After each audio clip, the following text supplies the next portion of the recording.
a ceci de bizarre qu'il peut grandir toute sa vie. Pour nous, les humains, à 20 ans, c'est terminé. Ce n'est pas qu'on ait envie d'atteindre comme un arbre 20 ou 30 mètres de haut. Non. Mais ce qui est beau, c'est cette idée de grandir toute sa vie. Eh bien, grandir ainsi, c'est aussi pour nous, car pour nous, quand on ne peut plus grandir extérieurement, on peut toujours grandir intérieurement. Pour l'arbre, il n'y a qu'une seule manière de grandir. Pour l'être humain, il y en a plusieurs. Il peut être grand dans son cœur, dans ses pensées, dans ses sentiments. Seigneur, ce matin, nous voulons te louer et te remercier car chacun et chacune, quel qu'il soit, a la même valeur à tes yeux. Même si je ne suis pas particulièrement extraordinaire et que mon nom n'a rien de très grand, je sais que tu m'aimes et que je suis ton enfant. Amen.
la grâce et la paix nous sont donnés de notre Dieu, le Père, le Fils et l'Esprit, un seul Dieu éternellement béni, vers lequel nous nous tournons ce matin pour recevoir sa paix.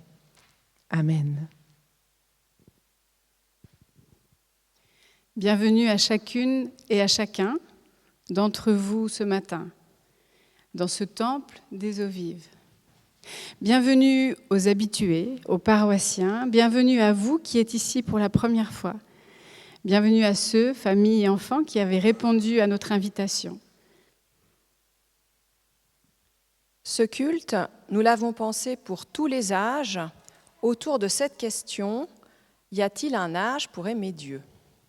Ou pour le dire autrement, faut-il être grand pour que Dieu s'intéresse à nous ?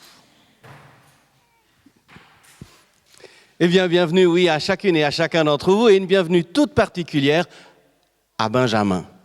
À Benjamin qui est là, qui va dans quelques instants être baptisé. Alors, bienvenue à Benjamin, bien sûr, à Valérie et Xavier, ses parents, ainsi qu'à ses parrains, marraines et toute sa famille.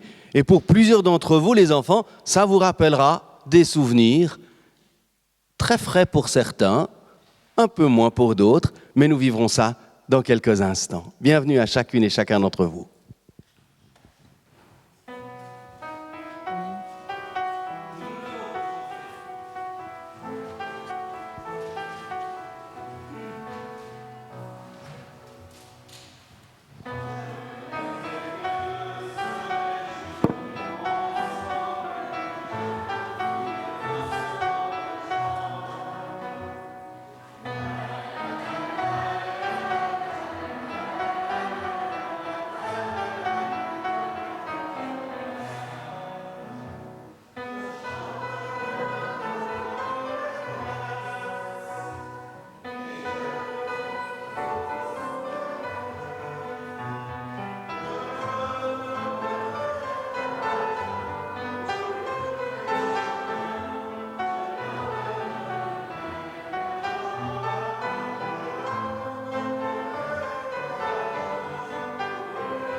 Alors on l'a dit, il y en a un ce matin qui est hors concours, c'est Benjamin.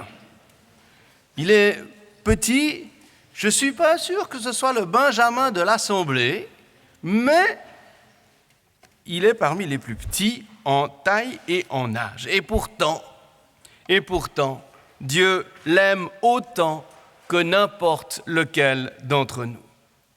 Et le baptême que nous allons vivre, c'est précisément ce geste que Dieu nous a donné pour dire combien il nous aime, chacune et chacun, depuis notre plus tendre enfance.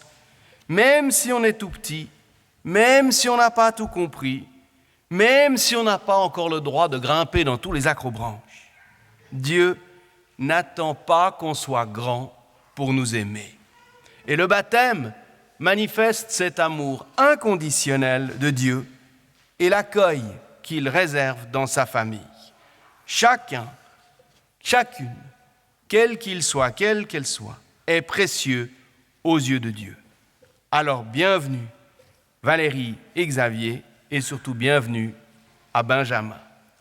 Alors nous allons maintenant demander aux parents de venir nous dire les raisons qui les ont encouragés ce matin à demander le baptême pour leur fils Benjamin.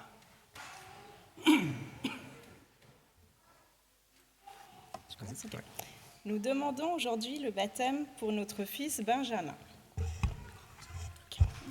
Pour ma part, il m'est important que Benjamin soit baptisé dès son plus jeune âge afin de le présenter à Dieu et lui demander sa protection.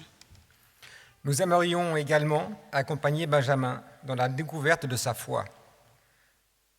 Nous savons qu'il est très bien entouré pour être guidé sur ce chemin. Nous sommes heureux d'être accueillis dans votre temple ce matin pour partager son baptême. Benjamin, tu fais aujourd'hui tes premiers pas dans la religion protestante et j'en suis très émue.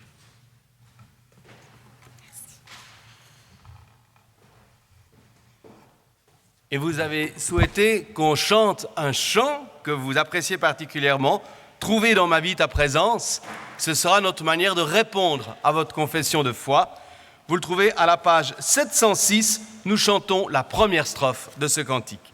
Je vous invite à vous lever.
Aimer et se savoir aimer.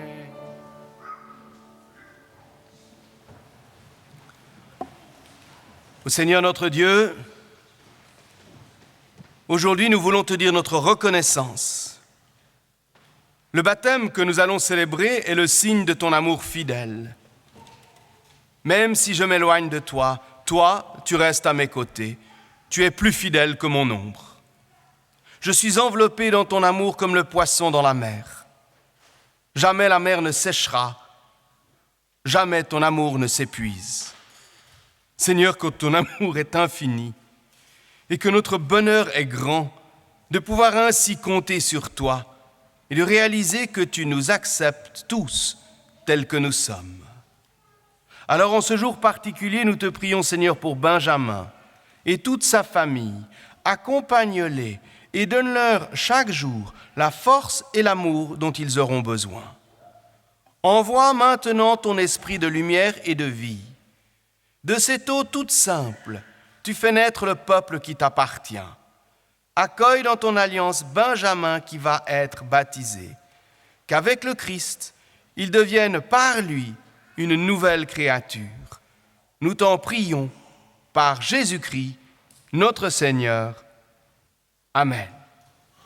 Quel nom lui avez-vous donné? Benjamin sera désormais son nom de baptême. Benjamin, je vais te laisser un peu trop seul.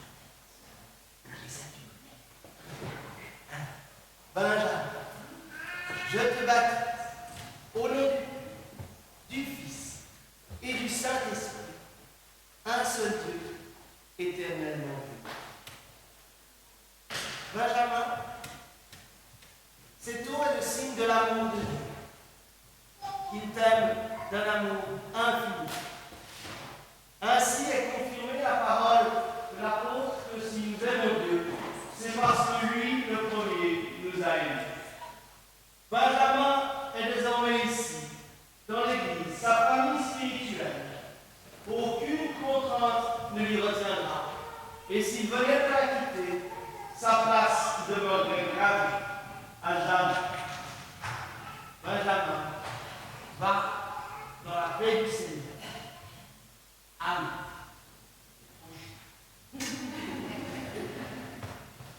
Et nous entendons la marraine qui a quelques mots à dire, mais... Cher Benjamin, nous sommes réunis aujourd'hui pour célébrer ton baptême. Tu es au début d'une longue aventure où tu vas découvrir le monde qui t'entoure. Une aventure que nous te souhaitons merveilleuse, avec ses joies, ses surprises, ses amours et parfois ses peines. Comme parrain, j'espère pouvoir partager ces moments avec toi et aussi avec ta maman et ton papa. Je pourrais être là à tes côtés lors de tes anniversaires, tes premières dents, tes premiers pas, tes premiers dessins et bricolages, et surtout quand ton papa n'aura plus la patience de t'apprendre le ski, le vélo et toutes les autres activités possibles. Ce baptême, c'est aussi l'occasion de célébrer des liens d'amitié. Cela fait depuis 1997, que ton papa et moi sommes amis. Nous nous sommes connus lors de notre formation commune comme sapeurs-pompiers professionnels. Malgré que ton papa ait quitté le métier depuis de plusieurs années, et grâce aux liens forts que nous avons noués, nous avons continué à nous voir pour partager des moments intenses et forts en émotion. Aujourd'hui, avec ton baptême, c'est un lien supplémentaire et informel que je noue avec ta petite famille. De mon côté, cher Benjamin, j'ai la joie d'endosser un double rôle, celui de tata et de marraine. Nous nous amusons, ta maman et moi, à dire tata, marraine, Soso. Nous partageons déjà de beaux moments ensemble. Ce lien est précieux à mes yeux. Je me réjouis d'être à tes côtés pour ton premier Noël ou pour souffler ta première bougie. Tes cousins te montreront plein de bêtises. Je serai aussi là quand tu auras besoin de t'évader ou de te confier. Mais je me réjouis aussi d'éventuellement t'accompagner sur le chemin de la foi. Peut-être t'accompagner à l'éveil à la foi, si tes parents travaillent. T'embarquer avec moi sur un week-end à Arzier ou à Montreuil. Te proposer de venir avec nous au culte tous âges. Tes cousins ont eu la chance de découvrir tout ça avec Amandine, qui est à présent proche de ta paroisse. Quelle chance tu as! J'ai moi-même un pied là-dedans depuis de nombreuses années. Et si je peux combiner ce double rôle de tata et marraine, ce sera avec grand plaisir. Pour t'accompagner sur ce chemin de foi, ton parrain et moi avons choisi de t'offrir aujourd'hui, symboliquement, jour de ton baptême, ta première Bible.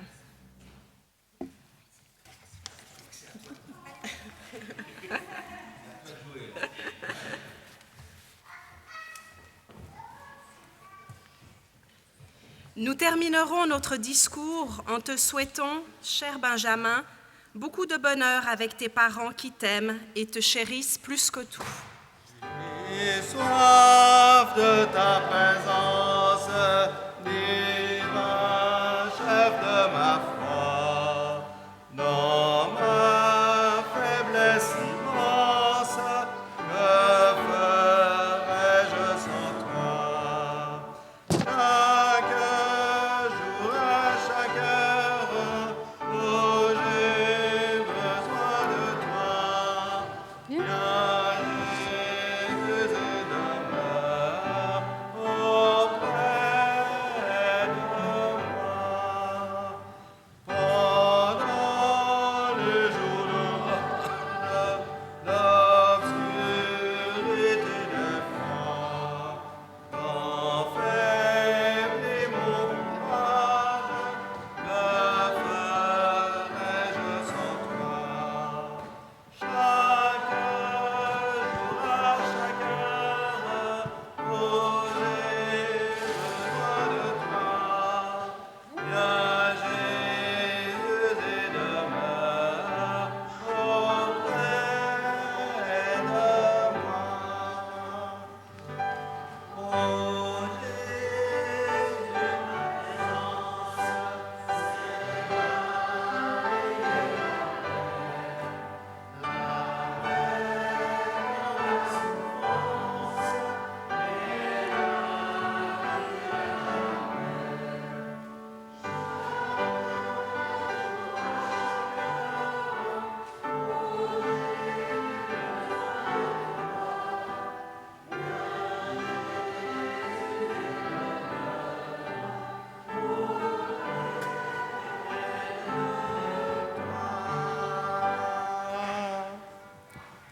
Et j'invite Laure à venir nous conduire maintenant dans la prière. Une fois par semaine au moins, il est bon de faire le ménage chez soi. Une fois par semaine, il est bon de faire le ménage aussi en soi. Aujourd'hui, Seigneur, c'est le jour du ménage. J'ouvre la fenêtre de ma vie pour y jeter tout ce qui m'encombre, pour y jeter tout ce qui m'accuse, mes habitudes et mes tricheries. Mais aujourd'hui, c'est aussi le jour du pardon que tu fais rentrer dans ma vie. Alors aujourd'hui, Seigneur, grâce au pardon que tu me donnes, j'inscris sur mon calendrier que ma nouvelle vie a commencé et je vais désormais pardonner aux autres comme toi tu me pardonnes. Comme Zachée qui grimpe sur l'arbre pour voir Jésus, donne-nous ce matin d'être attentifs à ta parole, car ce matin, c'est à nous que tu as donné rendez-vous. Amen. Le jour du pardon, le jour du ménage, comme dit cette prière, faire le ménage en soi, c'est recevoir ce pardon de Dieu qui nous est offert. Alors, entendons précisément une belle histoire de la Bible maintenant. C'est Amandine qui va nous la raconter. Et alors j'invite les enfants à venir prendre possession des coussins qui sont devant, en tout cas ceux qui ont envie de s'avancer.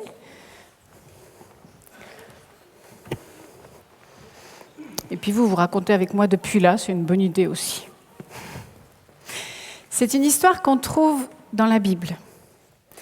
C'est une histoire qui parle de Jésus.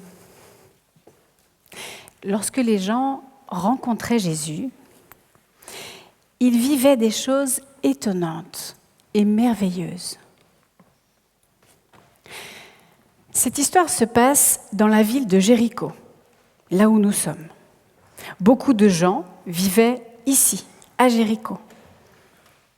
C'est aussi à Jéricho que vivait Zachée. Zachée avait beaucoup d'argent. Il avait tout ce qu'il voulait. Il était très riche. Il vivait dans une grande maison. Zachée était collecteur d'impôts. Un collecteur d'impôts, c'est quelqu'un à qui on donne une somme d'argent pour avoir le droit de vendre ses marchandises sur le marché. Et puis, tu dis « ok, toi ». Et puis, le collecteur d'impôts redonne cet argent au roi du pays, qui le redonne ensuite à l'empereur romain. Et il a le droit d'en garder une petite partie pour lui. C'est ce qui lui permet de vivre. Mais Zachée en gardait une partie un peu plus grande que ce dont il avait droit. Et les gens se mettaient en colère pour ça. Ils n'aimaient pas du tout Zachée. Zachée était donc le plus souvent tout seul dans sa grande maison. Ce jour-là, Jésus est entré dans la ville de Jéricho. Vous pouvez imaginer, les gens avaient entendu parler de Jésus et de toutes les choses étonnantes et merveilleuses qu'il disait. Alors tous voulaient venir le voir. Et chacun se pressait et se rassemblait autour de Jésus. Zachée aussi voulait le voir. Mais Zachée était petit en taille. Alors il avait beau s'approcher, il ne voyait rien du tout. Lui aussi pourtant voulait rencontrer Jésus. Mais les gens l'empêchaient de venir plus près. Alors Zachée a eu une idée. Il est allé se mettre en haut dans un arbre. Et là, Zachée a vu Jésus. Et Jésus a vu Zachée. Jésus s'est approché et il a dit « Zachée, descends de ton arbre. Aujourd'hui, je veux venir chez toi. » Les gens étaient très étonnés. Mais pourquoi Jésus veut-il aller chez Zachée? Pourquoi justement chez lui? Mais pourquoi ne viendrait-il pas chez nous? Nous aussi, on aimerait que Jésus vienne chez nous. Pendant ce temps, Zachée accueillit Jésus avec joie dans sa maison.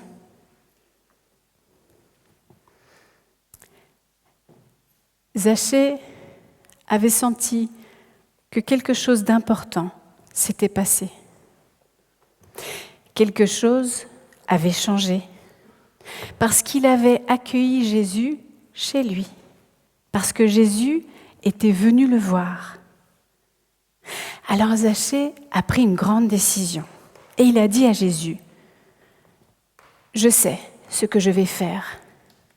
Tout ce que j'ai pris en trop, je vais le rendre aux gens. J'aimerais réparer ce que j'ai fait. » Alors Jésus lui a dit, « Zachée, aujourd'hui, ce qui s'est passé est important, car maintenant, toi aussi, tu fais partie de la grande famille de Dieu. Et Dieu te bénit. »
On l'a dit, s'il y avait bien une personne qui était infréquentable à Jéricho, c'était bien Zachée. Et pourtant, c'est chez lui que Jésus choisit d'aller. C'est comme un résumé de tout l'Évangile. Cet amour inconditionnel de Dieu qui se manifeste tout particulièrement pour ceux qui sont laissés de côté, les exclus, les méprisés. Et pourtant, Zachée est un sinistre personnage qui s'enrichit sans vergogne aux dépens des plus pauvres. Mais ce qui est intéressant avec cette histoire, c'est qu'aussi puissant est-il et craint est-il, il est petit. Et quel contraste entre ce Zachée qui trône au bureau des taxes et fait peur à tout le monde, et ce petit bonhomme qui est obligé de monter sur un arbre pour voir Jésus qui arrive. Alors c'est vrai que c'est une idée géniale, grimper dans l'arbre, c'est une manière fantastique pour voir sans être vu. Mais imaginez le moment où Jésus le repère dans l'arbre et que ces dizaines de perdus se retournent vers Zachée tout contrit sur son arbre. Et d'autant plus surpris que non seulement il est vu alors qu'il pensait être bien caché, mais non seulement il est vu, mais il est appelé, et on ne lui dit pas simplement « et toi, descends de l'arbre », mais il est appelé par son nom. Zachée, c'est chez toi qu'il faut que je vienne aujourd'hui. Non seulement il est vu, il est appelé, il est connu, mais Jésus s'invite chez lui. Alors oui, on a beau se cacher ou sembler trop petit ou insignifiant, rien n'y fait. Dieu nous connaît. Et j'aime cette image d'un Dieu qui nous cherche des yeux et qui nous appelle par notre nom, avant même que les présentations soient faites. Un peu ce que nous avons vécu avec le baptême de Benjamin. Quel personnage magnifique d'ambiguïté que ce Zachée. Ce comportement le rend détestable et pourtant il y a chez lui quand même ce quelque chose qui l'attire vers Jésus, vers le bien, pourrions-nous dire. Mais la foule, c'est intéressant, empêche Zachée d'accéder à Jésus. C'est une critique à peine voilée pour une communauté comme la nôtre aussi. De quels sont tous ces gens qui se sentent proches de Jésus, mais qui font presque obstacle, barrage, pour des personnes qui sont peut-être plus extérieures et qui aimeraient s'approcher du Seigneur. Comment est-ce que nous-mêmes, nous formons des ponts, des passerelles, des portes ouvertes pour permettre à ceux qui sont distants de s'approcher du Seigneur et que nous ne faisons pas barrage? C'est une vaste question. Mais le deuxième obstacle, on l'a dit pour Zachée, ce n'est pas seulement la foule, obstacle extérieur, mais c'est aussi sa petite taille. C'est-à-dire le décalage qu'il y a entre l'homme puissant qui est craint et l'image que Zachée a de lui-même. Ou pour le dire autrement, ce sentiment qui le porte en lui de ne pas se croire à la hauteur. Et cela me fait penser à tant de personnes, petites ou grandes du reste, en centimètres, qui doutent d'elles-mêmes ou de leur foi, et qui, en doutant d'elle, doutent de Dieu. Je suis trop petit, trop insignifiant, pense-t-elle, pour que Dieu puisse s'intéresser à ma petite personne. Mais l'histoire de Zachée nous montre avec finesse et humour combien Dieu nous connaît mieux que nous-mêmes et combien il nous connaît et nous accepte tels que nous sommes.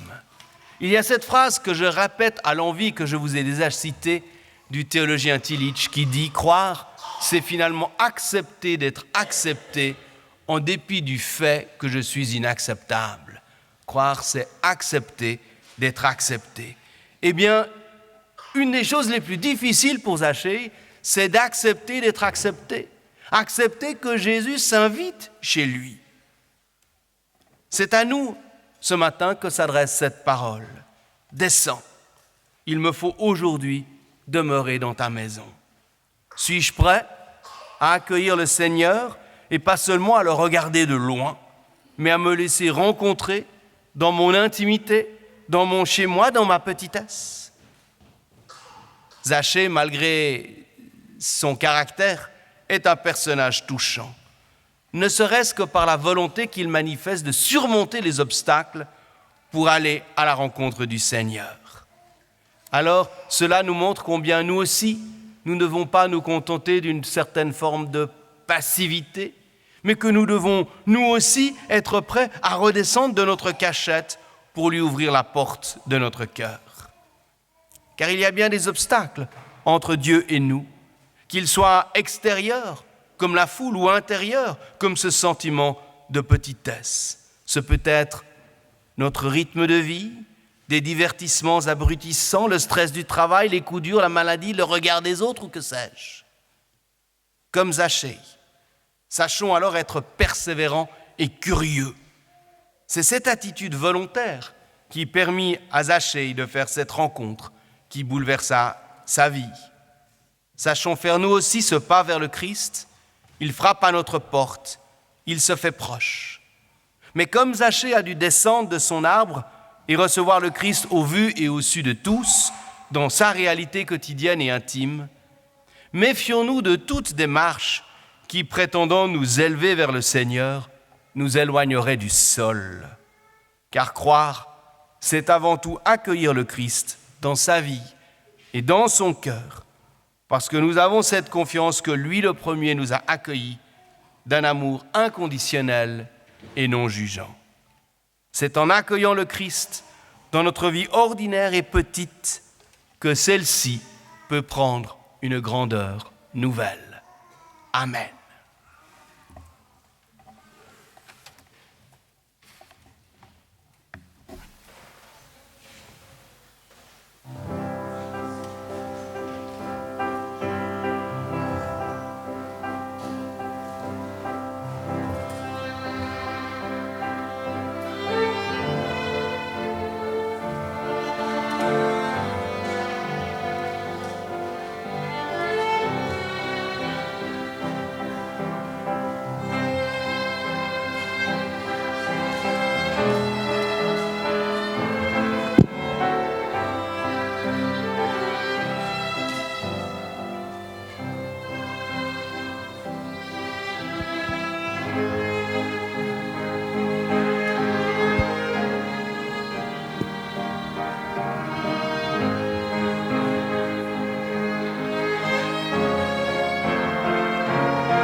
Jésus, je ne suis pas capable de transformer tout ce qui est noir sur la terre.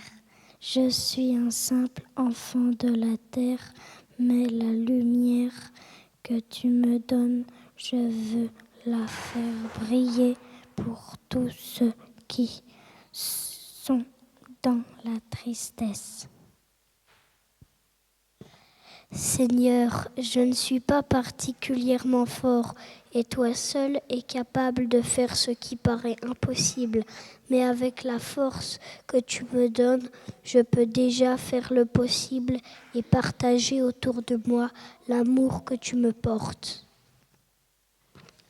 Éternel, je ne veux pas me mettre en avant, je ne tiens pas à éblouir comme un grand feu, mais je voudrais simplement que par ta présence dans ma vie, puisse briller à travers moi quelques traits de ton amour. Seigneur, tu nous aimes tous et tous. Nous voulons te louer et t'adorer. Amen.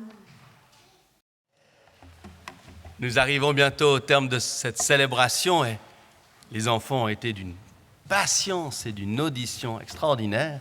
Mais il y a encore quelques surprises pour vous les enfants. Alors il faut avoir encore 2-3 minutes de patience avant l'après-culte qui vous attend. On est tous bien évidemment attendus à la fin de ce culte pour l'après-culte qui sera servi dans la grande salle à côté. Nous espérons vous y retrouver tous. Un grand merci à Tigrane et à Marie-Jeanne Sunier pour la magnifique musique d'aujourd'hui. Et Tigrane a encore une surprise pour vous tout à l'heure, mais je vous dirai ça dans un instant.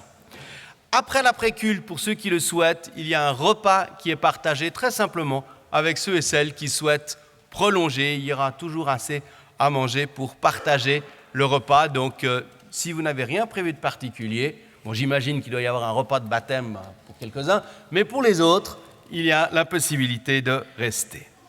La semaine prochaine, il y a plusieurs rendez-vous importants à ne pas manquer. Mardi à midi, le séminaire de Vincent sur les racines juives et chrétiennes. Mercredi, l'apéro théologique, avec comme thème le suicide assisté, progrès ou problème.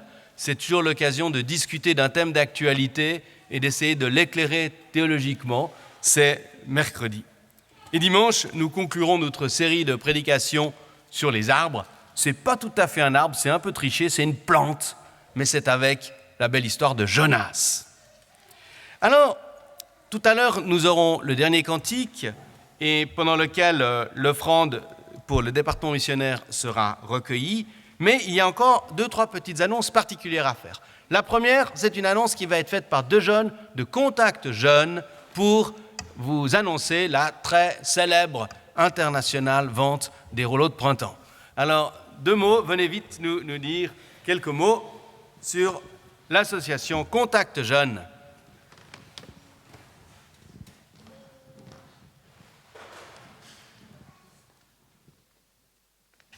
Merci Emmanuel. Effectivement, vous avez peut-être vu ce truc dans votre bulletin pour aujourd'hui. Je sais quoi, cette histoire, Contact Jeunes.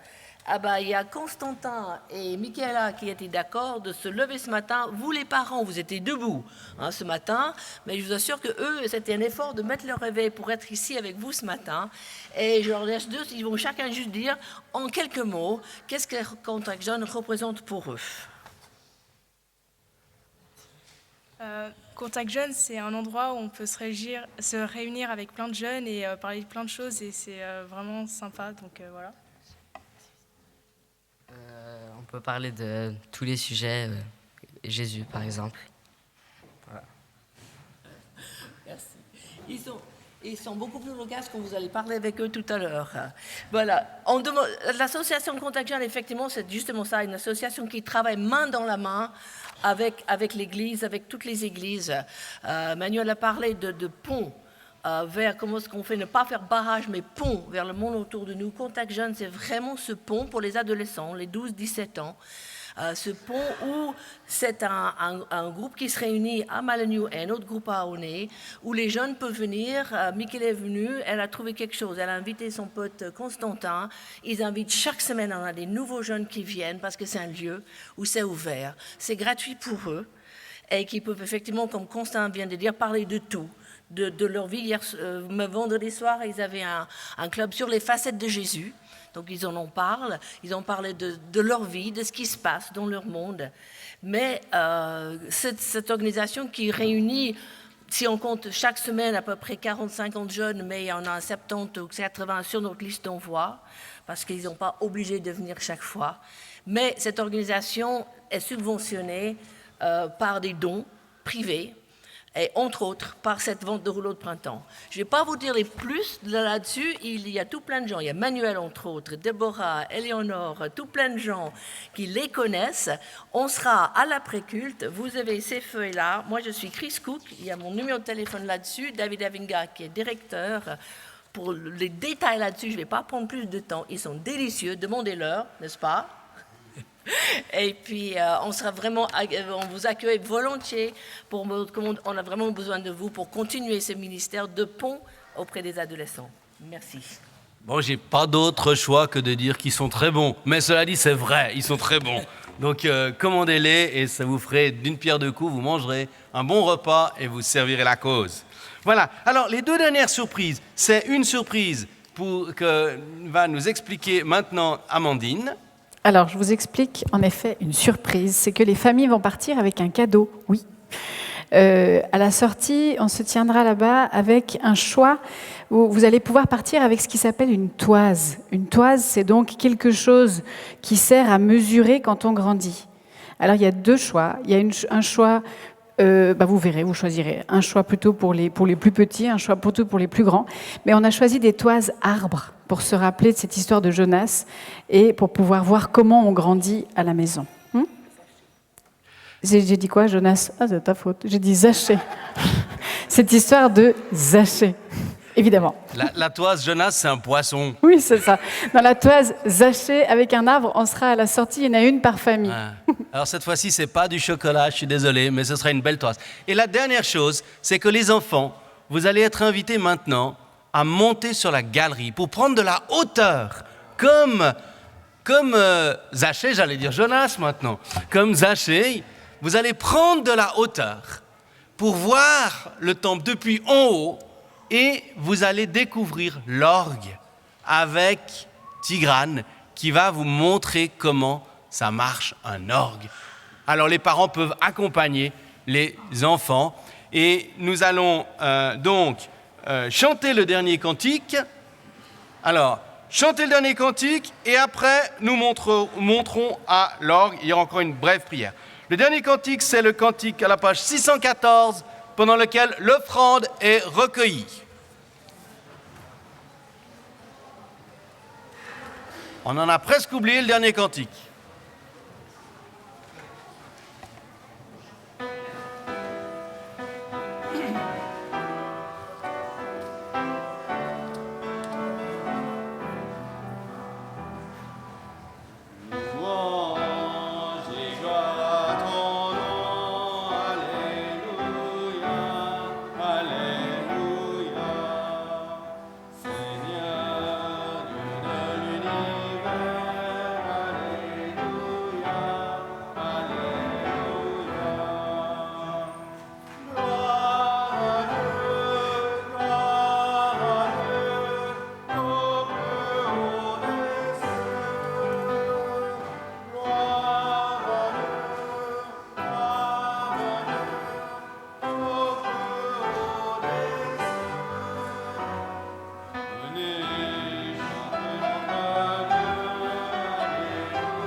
Strophe 4. Pour le vœu, chantez pour mon Dieu. Alléluia, Alléluia. C'est l'aube et toute ma vie. Alléluia, Alléluia.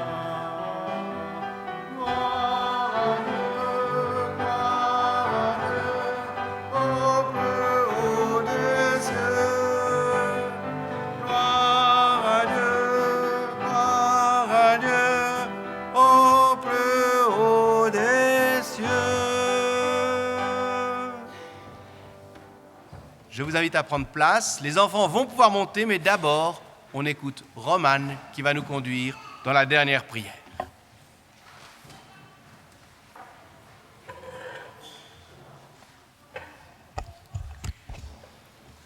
On dit, Seigneur, que certains n'ont peur de rien. Ils ont le goût du risque. Mais il y a risque et risque. On risque au jeu, on risque sa chance, on risque sa santé. On risque de tomber ou de se faire gronder si on n'obéit pas à ses parents. Il y a aussi le risque du feu, de l'eau, du vol. Contre cela, il y a des assurances qui vous promettent de vous assurer contre tous les risques. Mais il y a aussi le risque de croire. Croire en toi, Seigneur. Croire que comme Zachée, tu m'appelles. Risquer Dieu, c'est croire que tu es avec moi. C'est partir pour une aventure merveilleuse avec toi à mes côtés toute ma vie. Amen. J'invite les enfants alors à prendre de la hauteur. Et nous allons nous lever pour recevoir la bénédiction. Que la bénédiction de Dieu nous garde et nous conduise dans sa paix. Oui, il n'y a pas d'âge pour aimer Dieu. Son amour est inconditionnel et il nous aime comme nous sommes. Allons avec cette assurance que Dieu le Père, le Fils et le Saint-Esprit nous aiment et nous gardent dans sa paix. Amen. Je vous invite à prendre place pour entendre les derniers